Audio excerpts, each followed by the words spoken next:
I remember the first time my mentor handed me a bowl of mulled cider at the winter solstice gathering. She smiled and said, "This will help you see clearer." But what she meant wasn't clarity, it was dependency. For years, I didn't realize that certain foods weren't just traditions. They were designed to keep me tethered to a frequency I couldn't escape from. And the strangest part, the same ingredients showed up in every home I entered during winter. Not by accident, by design. What I'm about to tell you will change how you see your kitchen forever. Before I left the craft, I was taught that winter was the season of spiritual vulnerability, when the days grow shorter and the cold creeps in. People instinctively reach for warmth. That craving isn't just physical, it's spiritual. And those who understand energy know exactly how to exploit that moment. There are three ingredients that appeared in almost every ritual I participated in during winter months. Not because they were sacred, but because they created what we called the fog. A fog that doesn't cloud your mind, it clouds your discernment. You can still think, you can still function, but you can't sense danger. You can't hear that quiet voice inside warning you to stop, to leave, to question. The first ingredient is something you've probably consumed this week. It's in your coffee, your desserts, your candles. We were told it opens portals when used with intention. But here's what they didn't say: it doesn't just open portals for us, it opens them in you. It creates a resonance, a vibrational doorway that makes your spiritual atmosphere permeable, like leaving your front door unlocked in a dangerous neighborhood. The second one surprised me the most when I learned its purpose. It's sweet, it's nostalgic, it's in nearly every holiday recipe. But in the circles I moved in, it was called the anchor. Not because it grounds you to peace, but because it anchors you to longing, to the past, to sadness masked as sentimentality. It keeps you looking backward instead of forward, which is exactly where an enemy wants your attention. Anywhere but the present moment where you have power.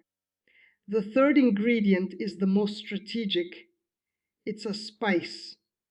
And it doesn't sabotage you directly, it amplifies everything else. Think of it like a spiritual accelerant. If you're already anxious, it heightens that.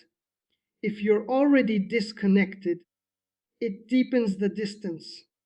We used it in blends specifically designed to disrupt sleep, because a tired soul is a compliant soul. Here's the part that haunted me after I walked away. These ingredients aren't hidden in some occult shop. They're in your grocery store, in your church potlucks, in the gifts you give. And most people have no idea they're consuming them during the exact season when their guard is already down. I'm not saying these foods are evil in themselves, but I am saying that intention leaves an imprint. And when an entire culture is conditioned to crave the same things at the same time, it creates a collective frequency, a frequency that can be manipulated. When I finally broke free, one of the first things I did was fast from all three.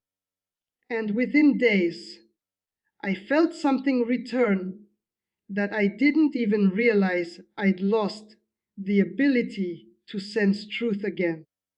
Not just think about it, sense it. The fog lifted, and I could finally see what had been standing in my kitchen all along. When I was still practicing, we had a terms, seasonal harvesting. It sounds agricultural, but it was purely spiritual. The concept was simple. People are most spiritually porous during transitional seasons, especially winter. Why? Because humans instinctively seek comfort when external conditions become harsh. Cold weather, short days, isolation. All of these create a hunger that goes beyond the physical. This is where the manipulation begins. Certain foods and scents become culturally embedded as comforting during these months. But comfort isn't neutral, it creates dependency.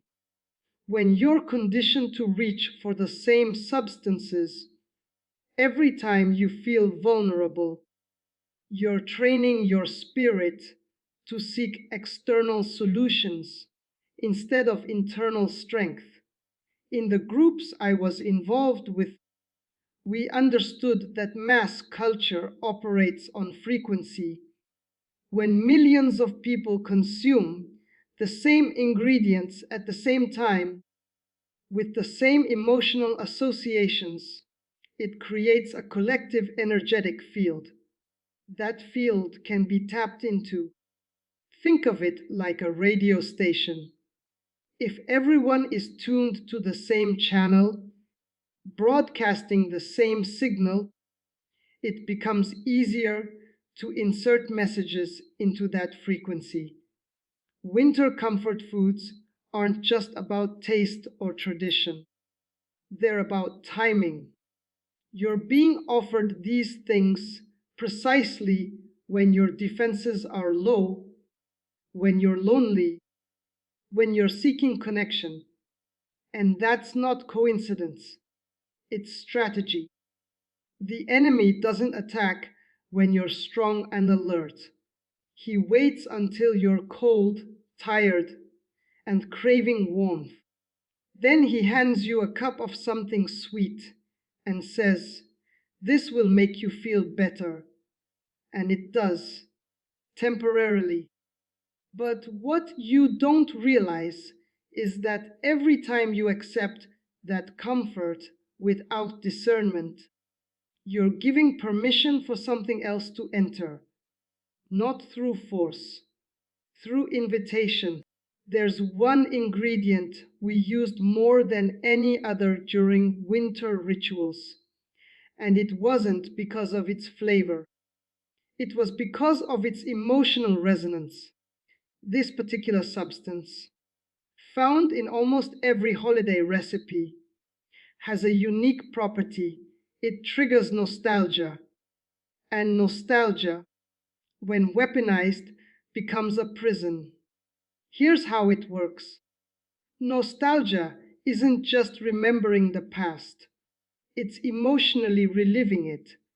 It pulls your consciousness backward, into memories, into longing, into what was instead of what is. And when your attention is locked in the past, you're not present, you're not aware, you're not discerning what's happening right now, in this moment, in your spiritual atmosphere.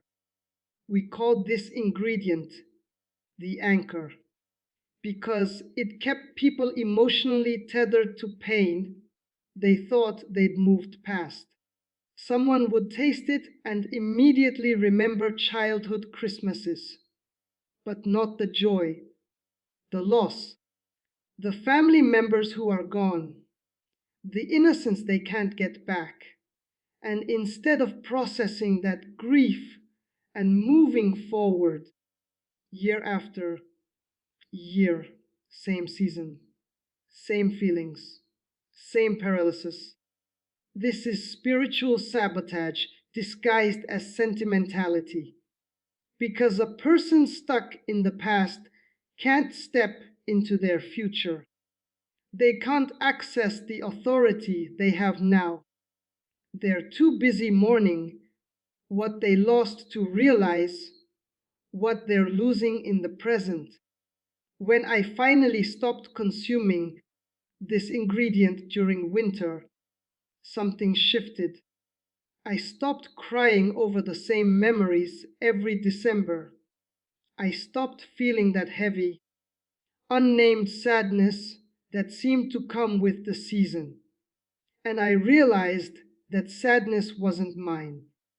It was being triggered, activated, fed, and the moment I removed the trigger, the cycle broke. This is the part most people don't understand. And honestly, I didn't fully grasp it until I left. Energy is transferable. Intention is imprinted. And when someone with spiritual authority, whether light or dark, handles an object or ingredient with focused intention, that intention doesn't just disappear, it stays. In the circles I was part of, we would charge ingredients before using them. This wasn't just symbolic. We believed and experienced that our focused intention could infuse an object with a specific frequency or purpose. A candle wasn't just wax and wick. A herb wasn't just a plant. They became carriers of whatever energy we poured into them. Now, here's the unsettling part. This doesn't only happen in covens or ritual spaces. It happens anywhere intention is applied. A baker who despises their life can transfer that bitterness into the food they make. A person filled with rage can infuse that rage into gifts they give. And on a larger scale, industries that mass produce products can embed frequencies into them through repetition, symbolism, and the collective intention of those involved. I'm not saying you need to be paranoid about every item you touch, but I am saying you need to be aware. When you bring something into your home, especially something you'll consume or use in intimate spaces, you're not just bringing a physical object. You're bringing whatever energy has been attached to it. This is why prayer over food isn't just religious tradition, it's spiritual hygiene. You're breaking any residue that doesn't belong and sanctifying what you're about to take into your body. Because your body isn't just flesh, it's a temple, and what enters it matters. One of the hardest lessons I learned after leaving the craft was this: the crowd is not safe. Just because everyone is doing something doesn't mean it's harmless. In fact, mass participation is often the goal of spiritual manipulation, not the proof of its innocence. When I was still involved, we understood that the easiest way to influence someone was to make them think they were making their own choice. If you can get an entire culture to voluntarily consume the same things, believe the same narratives, participate in the same rituals, even secular ones, you don't need force. You have consent. And consent, even unknowing consent, opens doors. This is why breaking free requires countercultural choices.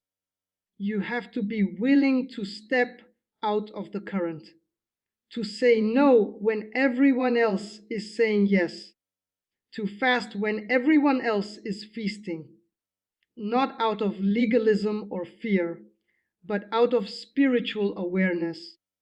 When I did my first winter fast, avoiding all three of the ingredients I'd used in rituals, I felt resistance, not just from my own cravings, but from people around me.